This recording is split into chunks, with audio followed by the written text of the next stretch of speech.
This is the first in a number of webinars that we'll be hosting at Miller Johnson with our community partners over the course of the next year and beyond. The firm has made a commitment and investment in forging community partnerships. And today we're lucky to have the insights of Kate DeVries from the WinMatt Group and Dr. Paul Isely from Grand Valley State University. Thanks so much, Eric. I really appreciate the opportunity to be here today and to have this conversation and share insights with Miller Johnson and your connected partners. I'm Kate DeVries. I'm with the WinMatt Group. I'm a partner there. We are a government relations and strategic advising firm based in Grand Rapids and Lansing. So that is a very long way of saying I'm a lobbyist. I've been in the field working in politics in Lansing since 2017. And look forward to having a great conversation today. I'm Paul Isely. I am the Associate Dean of the Seidman College of Business and also an economics professor. I have a PhD in economics, and I also have bachelor's degrees in both economics and physics. I've been working here in the Grand Rapids area since 1995, and I've done extensive work on local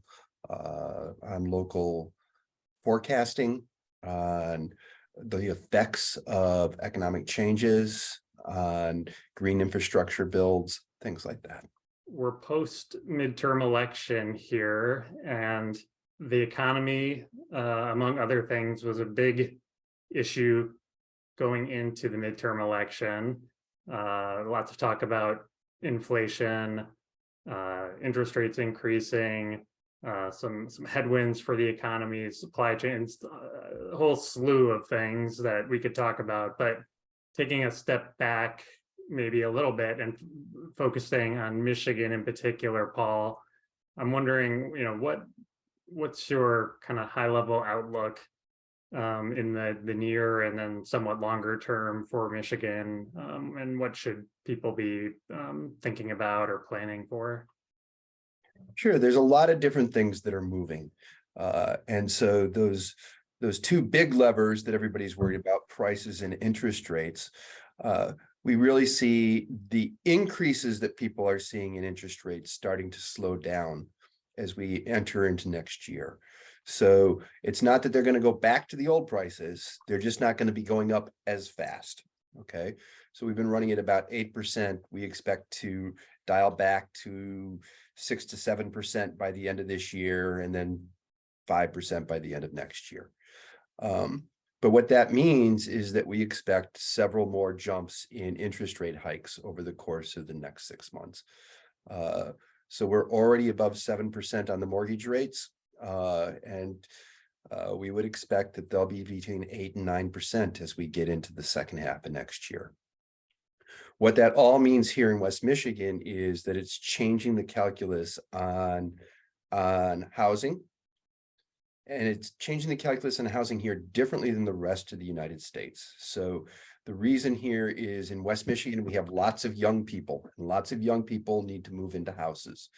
And therefore there's pressure, there's demand side pressure that's pushing people into houses and will keep those prices from retreating very much compared to the rest of the United States. So because the prices won't retreat very much and the interest rates are going up, the affordability of those houses is going to change. So that's one place where we see effects here in West Michigan. We also see a lot of effects over the course of the next 18 months in the automotive sector.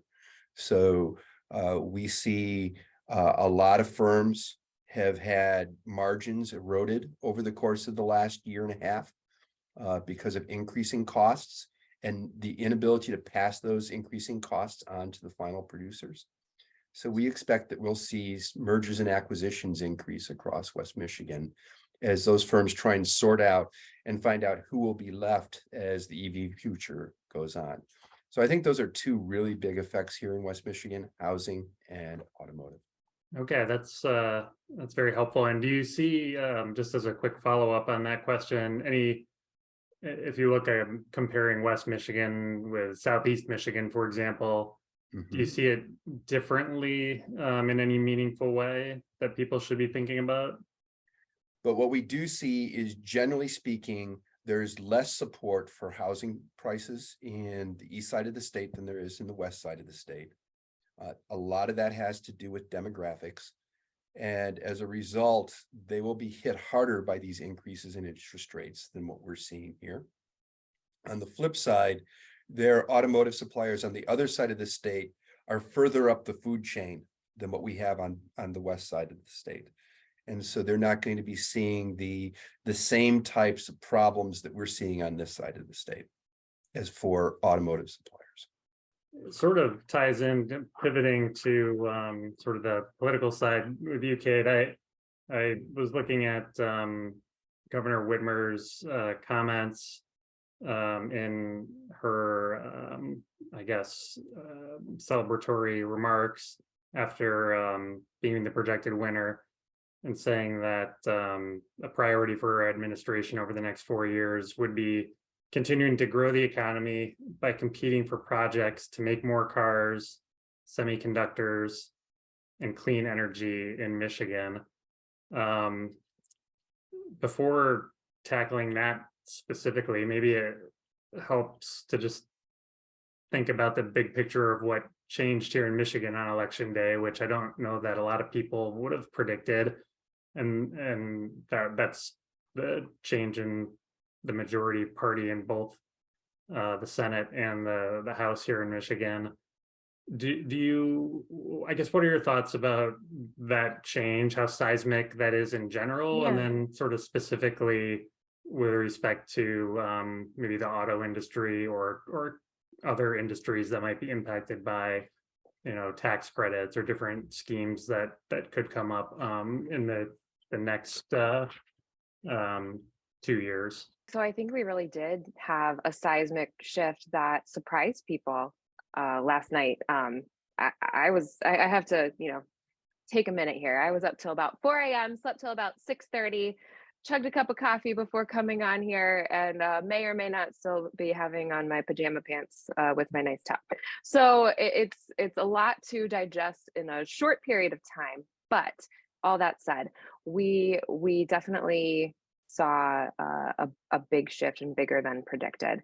And I think that having a Democratic trifecta now is a change that we haven't seen in 40 years.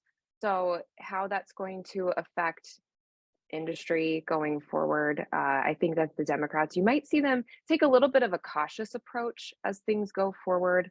And they get their sea legs under them, if you will, headed into the next 2 years while they try to retain that majority. But the governor is certainly going to want to attract as much business as she can and continue to shore up the auto industry. That's something she's been working on very hard for the last 18 months or so, specifically since the Ford announcement, which I guess was about a year ago, that they were going to head down to Tennessee for their big blue oval city. And that was a huge investment, I think of $11 billion or so, and 4,000 jobs that went to Tennessee, and Michigan wasn't even in the running. We weren't even considered. So you're going to continue to see her really focus in on those policies that are going to attract and shore up the automotive industry. And I think that's what she was alluding to in her remarks last night. And she said similarly again this morning in her press conference that she held. Paul, I wonder, do you, in terms of key indicators for, what people could keep an eye on in that space, I guess, are there metrics that you and other economists follow? It's kind of specific to Michigan relative to the auto industry or the supply chain that goes into the auto industry? Does that help us or hurt us in this time frame where we're experiencing so much disruption in supply chains? Well, these disruptions in supply chains mean that there's an opportunity for the supply chains to change. So what we're seeing right now is realignments with different types of locations. I mean, we're sitting where we are today automotively because we had access to coal and iron ore and steel. Now you're going to need access to batteries and different types of things, and that may result in geographic shifts. So we need to take a step and watch to make sure that we shore up that supply chain and don't let it erode away. Because without the supply chain, those individuals, those major corporations are going to move to where we're seeing that growth happen right now, which is in the Mid-South. So we're seeing that happen. We're seeing that move. We're seeing that growth of supply chain happen there. And we have a limited window to keep enough of the supply chain here to anchor that component. And it's really important because still directly or indirectly, about 1 in 4 or 1 in 5 jobs in Michigan are still related to automotive. And so that weakening will cause problems for whoever is in office. But what we really have to be paying attention to is because that length of that downturn in the first part of this century, the demographic shift in Michigan has happened faster than it's happening in the rest of the country. As a result, we actually have worker shortages here much deeper than what are happening in some other parts of the country. So drawing businesses here when we don't have enough working age people is going to be hard. If I Okay. can just Yeah, add on please. to that really quickly, I think that's why you see in the Mid-South some business entities setting up training centers right on site, or that's what's in their plan for the automotive industry, is they will put community colleges that train workers to work in the automotive industry directly on the site of the factories that they're building.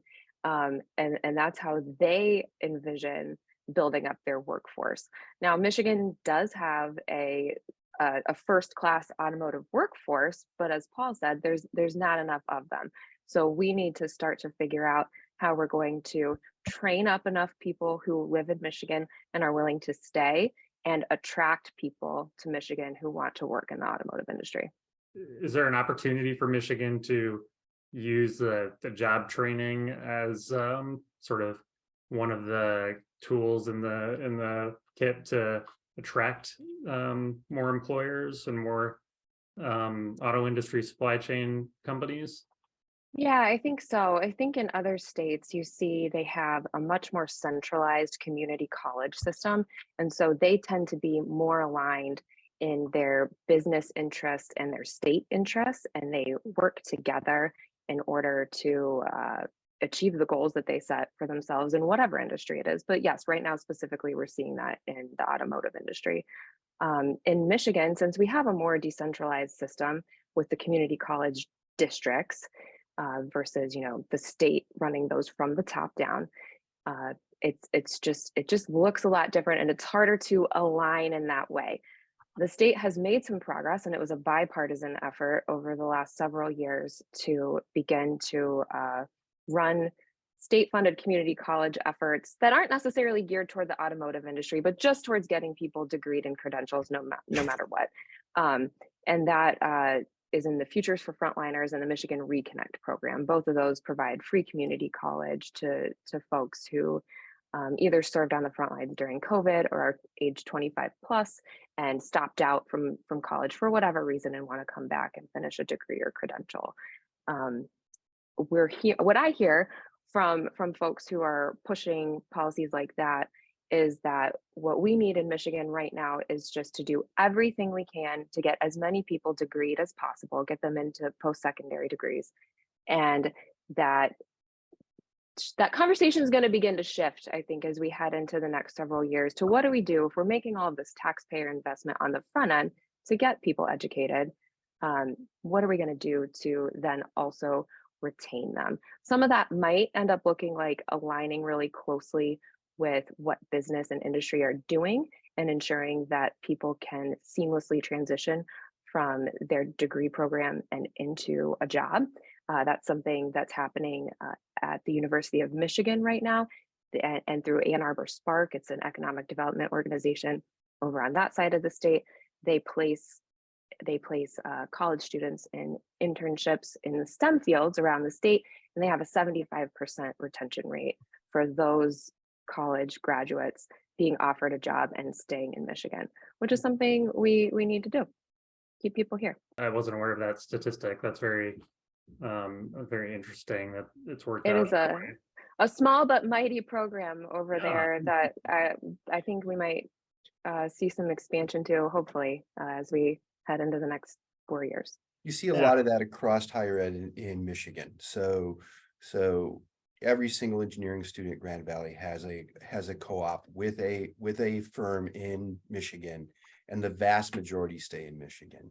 You see those community connections. Grand Valley has 88% of our graduates stay in state. That's important stuff. But in reality, we just don't have enough people. So it's really about convincing people who don't live in Michigan that Michigan is a great place. All right. And to date, the only place that's been able to do that is the west side of the state. The Traverse City area and the Grand Rapids area are able to pull people in. And the rest of the state is struggling with that. And we need to get to the point where when you say Michigan, someone doesn't think about Detroit from 20 years ago. We need to change that mindset, because if they went to Detroit today, they'd actually probably be pretty happy. But people's memories and people's momentum have to be overcome, and we're not there yet. Given the result of the election and the fact that, as you said, Kate, that Democrats will control the House Senate, the state Senate, the state House, and the governorship, along with other positions. What do you see in terms of, or what do you predict, I guess, in terms of maybe taking on bolder priorities, or just trying to, stick with what seems to have worked for them over the last 2 to 4 years, either on the job creation front, or in terms of attracting other people to Michigan, different parts of Michigan besides just West Michigan? Yeah, so my honest opinion is that the administration and the legislature did an amazing job of working together to make an environment that was able to be attractive to these big projects. And I don't know that will really shift. I think it's going to have a better chance of surviving than it might have had the Senate not flipped. I was very concerned about where economic development was going to go should the Republicans have held on to the Senate chamber, given who I was expecting to be in leadership. That's not to say that those perspectives or philosophies that may have come in were bad or wrong. I just don't think that they would have been particularly aimed toward growth through economic incentives. The other thing I think is going to be really interesting, and now I'm going to get into some punditry here, so forgive me for a second, but I think you might see, given the fact that Michigan not only fought off the national headwinds that we expected for Democrats, with Joe Biden being underwater from an approval rating perspective, with the economic headwinds that we had with inflation, with gas prices, and with simple history that the president's party usually loses in and really struggles in the first midterm election of that presidency. I think, given Michigan's really, really, really good night for Democrats last night, you might see, if Joe Biden decides not to run for the presidency again, a lot of conversations starting around Gretchen Whitmer. And she's going to start to think, what needs to happen in Michigan to look really good for a Whitmer presidential candidacy or presidency?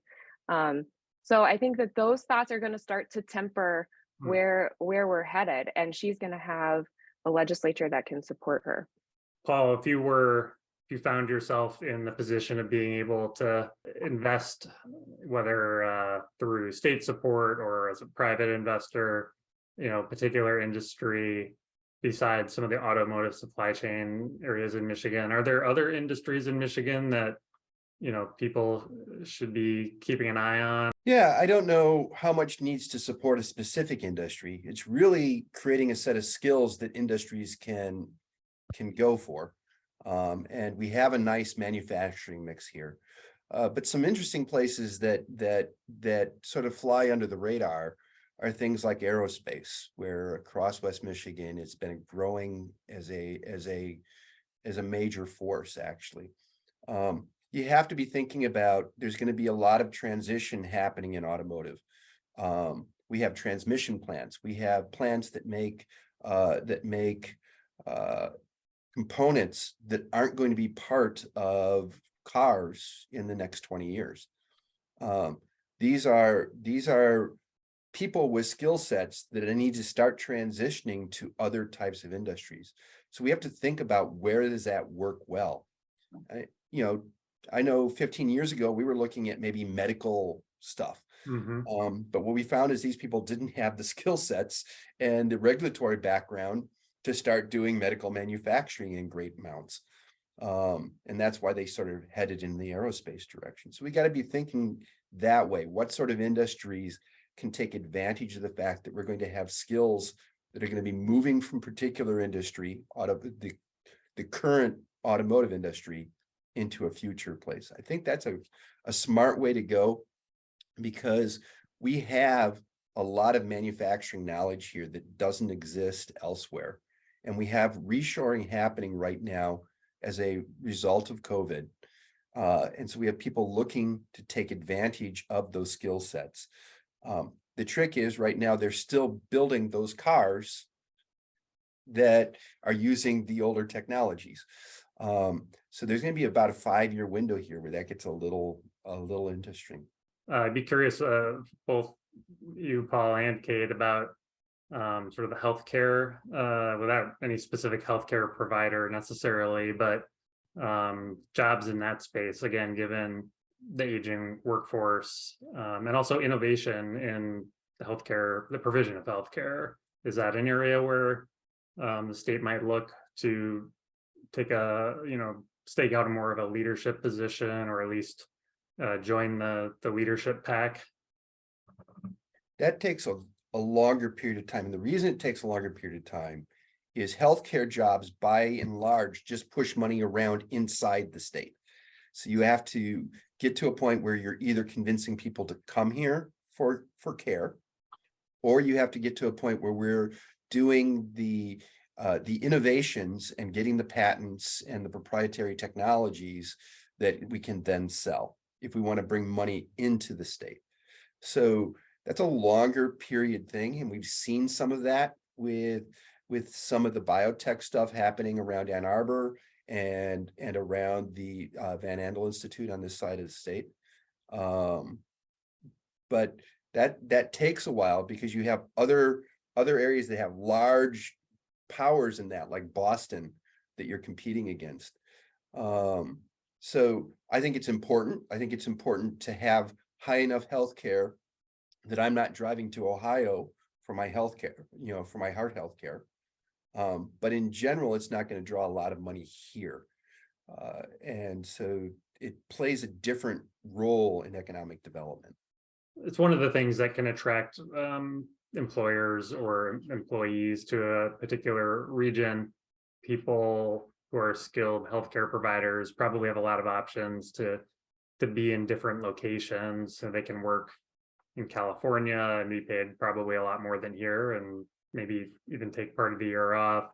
So I wonder if there will be some need to invest similarly in job skills training and retention in that space going forward. But I think from an economic development point of view, I understand your perspective. Mm-hmm. I think if you want to go down that route, the route then is to watch your costs of healthcare. So for years, Michigan had a lower cost rate on healthcare than areas around us. And that's been changing and evolving. We have much better care. So the systems are doing and bringing in far more innovative things. They're bringing up higher level treatments, more successful treatments, and that's all good. But often those things bring costs with them. And for an employer, they're worried about that total cost of doing business. and healthcare is part of that. So thinking about how do we facilitate a healthcare infrastructure build out, but at the same time don't generate one that increases those costs. I think Right. that's important. And I think there's a lot of levers that can be pushed policy-wise there. But I think it'll also be interesting to watch, given the passage of Proposal 3, the reproductive freedom proposal last night, what exactly might spring up in Michigan, given that our neighboring states, Ohio and Indiana, Ohio for sure, and I don't have the stat on Indiana right now, but Ohio for sure has a 6-week heartbeat bill that bans abortion thereafter, and Indiana, I believe, is not far behind that. They might have a 12-week ban, but forgive me, I don't have it right in front of me. However, both of them have very limited opportunities for women who need to access that care for whatever reason that may be. And Michigan, may find a little bit of a niche there as well. I'm also curious, Kate, you mentioned one of the proposals that was on the ballot last night. The other two, and in particular, Prop 1 dealing with term limits and providing for a prolonged period for people to serve in both the state house and state senate. And so I wonder, in your mind, the takeaway from that, if you're a person doing business in Michigan, or if you're a nonprofit in Michigan, or if you're a community in Michigan dealing with your representative, how does that change the dynamic, I guess, given that Prop 1 was approved? Well, I would say if you hate your representative, then you're probably going to have a longer period of time that you have to wait them out now. But if you like your representative, you'll get a longer period of time that you get to work with them. I think it's always good for policy when relationships can be built around them and trust is involved.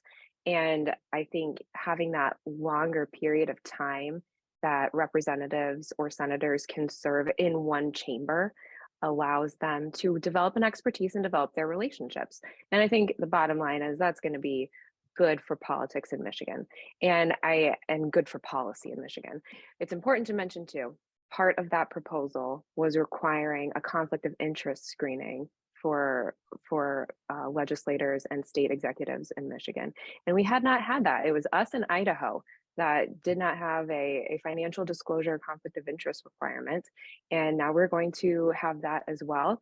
And I think that is a way to increase trust between the governed and those who govern them. So constituents can have a clear understanding of who their legislators are or who their executives are, and understand that they are working on behalf of the people.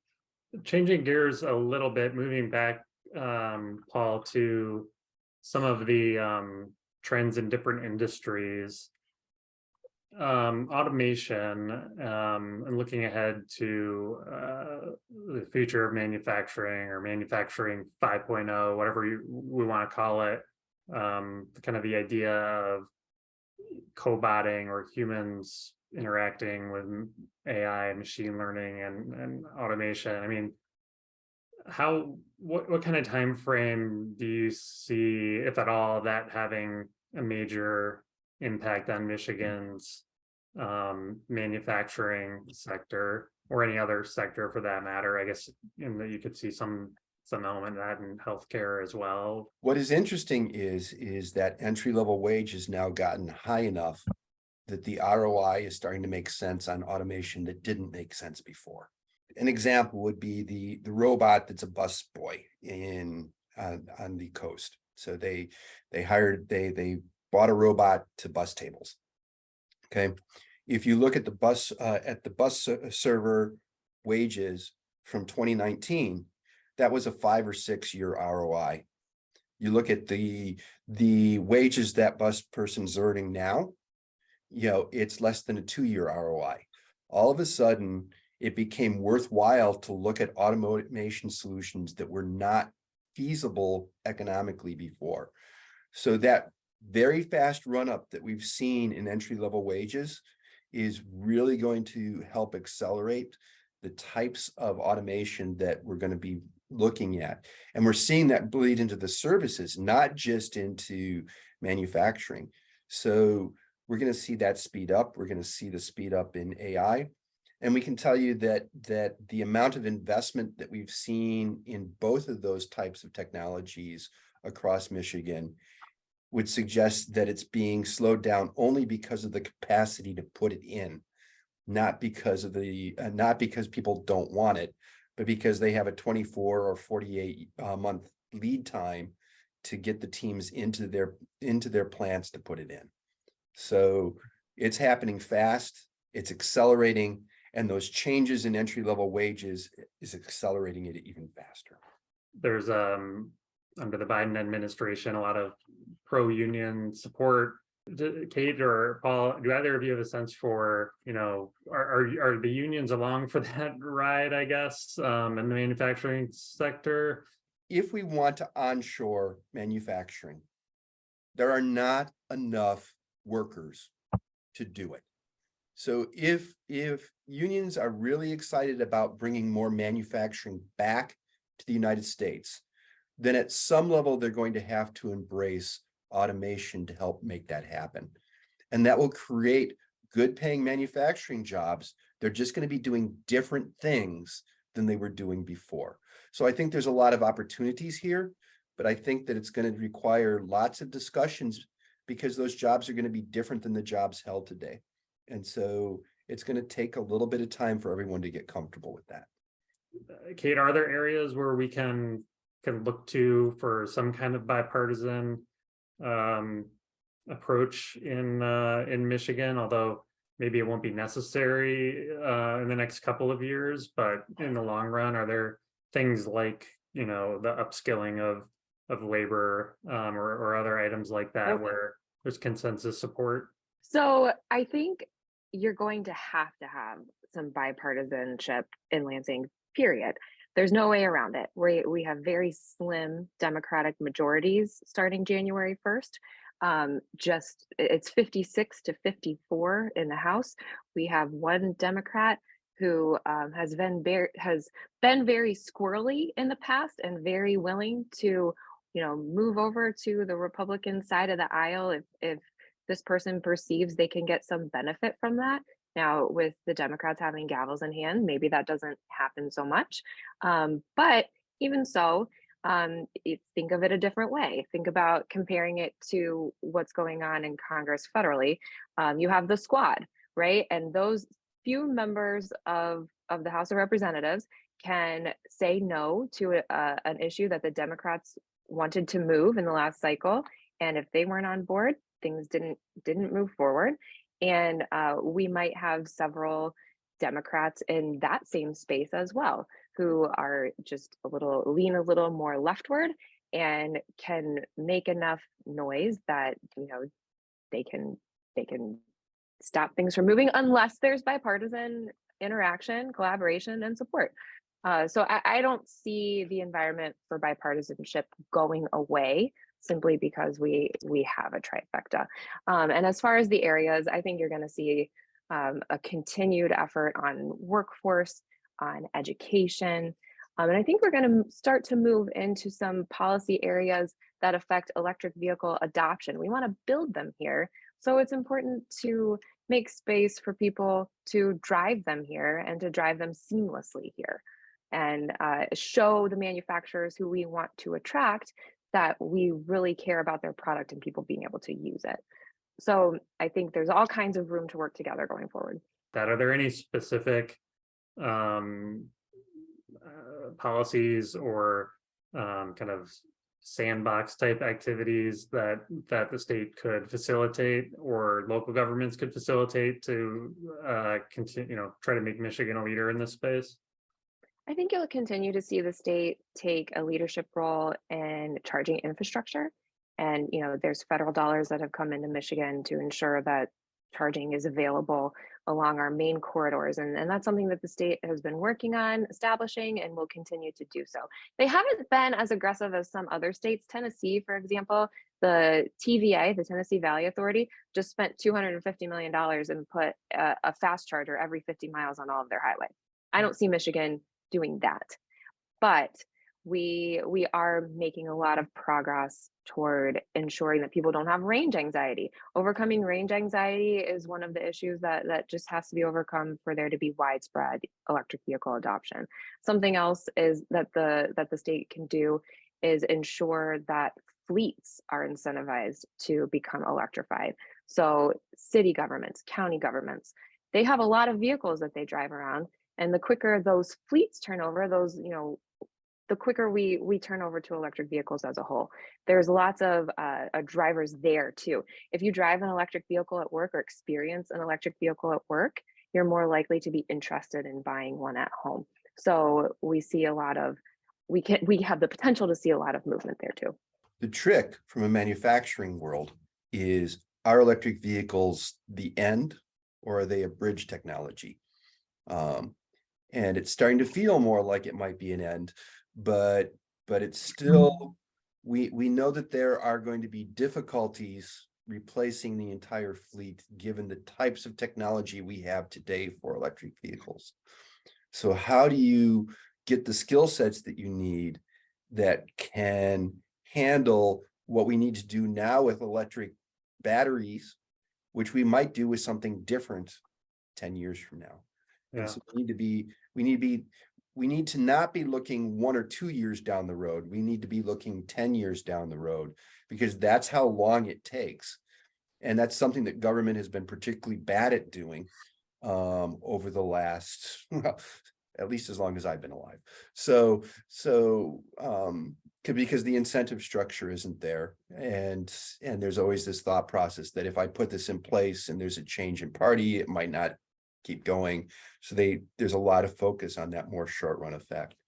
So I think that's my word of caution, even though I'm a big fan of making sure that we maintain our manufacturing acumen for automotive, which today means electric vehicles. Kate, from your perspective, with every time you reach the end of an election cycle, you kind of ask yourself, I guess, is there something that's going to happen in terms of personnel change or something in a lame duck period? Is there anything in sort of that bucket that people should be aware of or kind of thinking about in the coming months? I think given the disruptive change of power that we've seen, we'll have a very lame duck, because the governor won't be super excited to sign anything from a Republican legislature. There might be some cleanup work to be done, and I'm sure she'll be there should they wish to move a few things through, maybe do another supplemental that addresses remaining ARPA funds. We don't have a lot of them left, maybe 350,000, but there's little to be done that can't be picked up in January with according to the governor, better looking legislature. Thank you, Kate. And then Paul, question for you. Are there any geographic areas or regions that you see really lagging behind the rest of the state, where state policy really needs to focus in on either providing those educational opportunities or some other job base? We've mainly talked about Southeast and West Michigan, but are there other areas in Michigan where public policy could play a role in supporting or redirecting economic development? Certainly, there's more work to be done in the Detroit area. There's more work to be done everywhere, but there's plenty of low-hanging fruit hanging around there. But what we're seeing right now is an old economic development axiom that rural areas often have the right skill sets. And we have a lot of undeveloped areas that are more rural, that have a little bit less population, but have a set of skill sets that might draw in an industry. And I think Goshen was taking advantage of that as they went into Big Rapids, because the workforce there is not very big for the size of a corporation that's wanting to go there. And they're taking advantage of the fact that if you look across 4 counties, that there's a watershed of people they can pull in. So I think geographically, we have several rural areas across the south side of the state and a few in the north side of the state where there's enough density of people, where there's enough educational resources that we could take advantage of them. I really do appreciate both you, Kate, and Paul for taking the time today to kind of debrief in the aftermath of the election and think a little more long-term about some of the consequences and the outlook for the Michigan economy, rather than just sort of the immediate day after sort of Monday morning quarterbacking. Is there anything else? I'll leave it if anybody else wants to have the last word.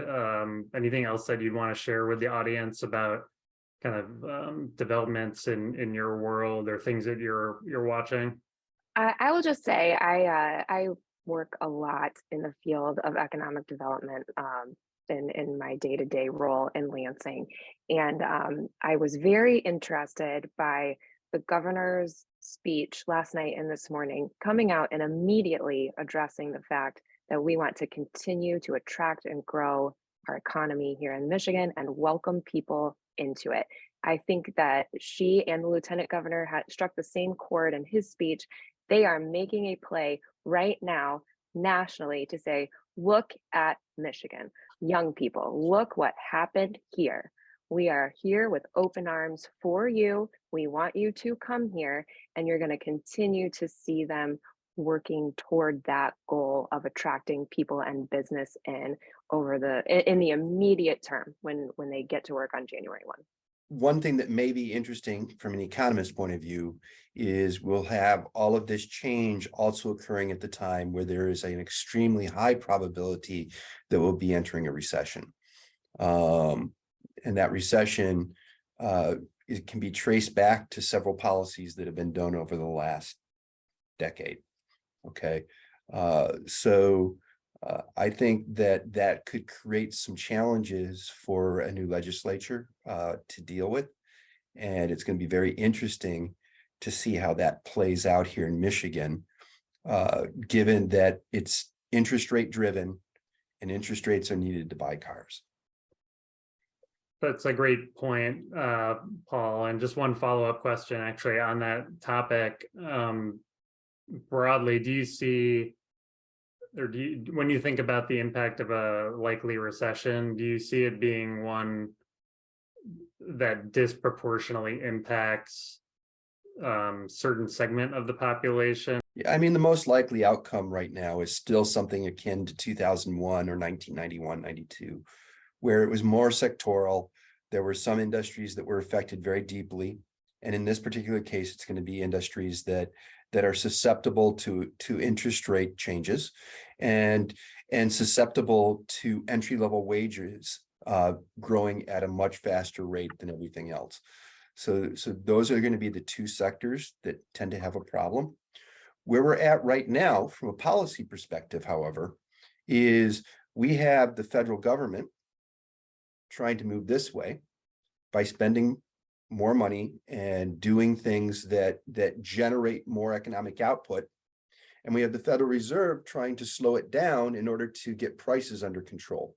So they're pushing in the opposite directions, and that's increasing our chances that we'll see a 1982 style recession, which would be broad-based.